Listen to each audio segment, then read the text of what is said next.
One of the duties that may well be laid upon the murid is the duty of what you might describe as apostolic poverty, or Fakr. As with Christian monastic piety, spiritual divestment from worldly ties is often accelerated, or at least represented, by physical poverty. Fakr simply means poverty. So the sheikh may well ask him, if he sees that he is attached to worldly things, to divest himself of some, or even temporarily, all of his worldly goods. Once he has done this and achieved the inward state of detachment that it entails, he is known as a faqir, again the female form by adding an A at the end, faqira, just meaning a poor person. The more familiar Persian version of this is darwish, which gives us our English word dervish. It simply means somebody who is poor, i.e. someone who emulates the Prophet's own poverty. Throughout his life, he lived in a single room without even a door. He just had a piece of sackcloth over the entrance. And he himself, when he died, he was just wearing a piece of woolen cloth.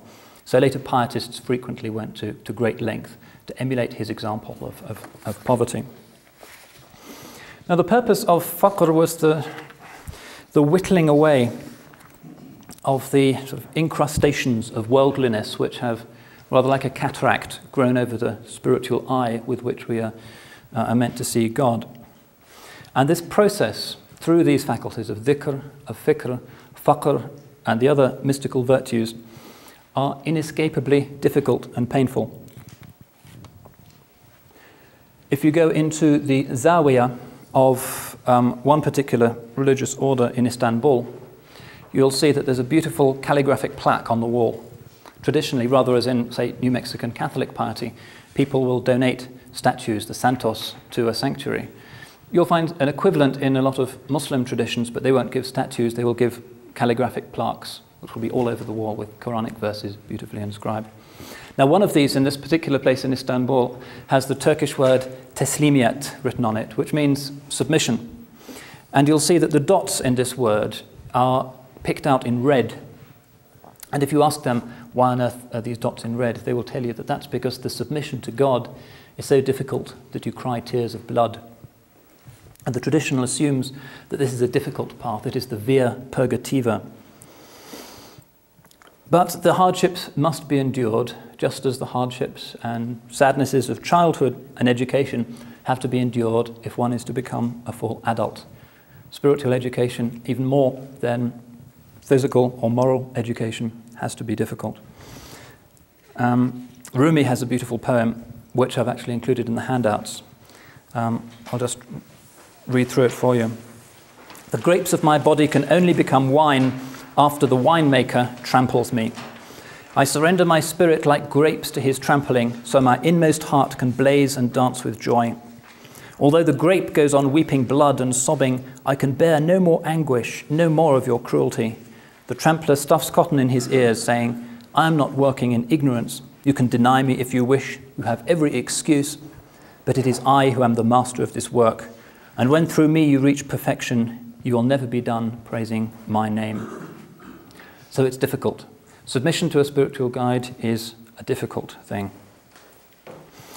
In fact, in medieval times, no longer, the spiritual aspirant, the murid, in order to emphasize this crushing of the ego, might well be encouraged to go out into the streets and actually beg, the money then being donated to the zawiyah, which would use it for the feeding of the poor.